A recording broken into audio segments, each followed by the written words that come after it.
Hey, it's Doug here at Santa Clara Cycle. Today we're looking at this very nice 2009 Kawasaki KLX250 S.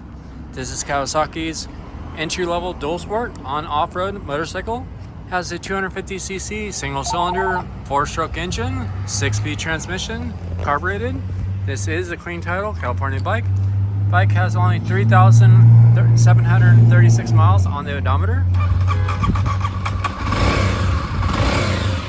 Bike runs very nicely, has aftermarket upgrades, pro taper handlebars, has the Tusk handguards, has the full skid plate, aftermarket seat, has the aftermarket rack. Bike runs very nicely, very reliable, smooth and quiet, easy to ride, has an oversized fuel tank, and priced at only $39.99 with finance options available. Stop on by Santa Clara Cycle and check it out.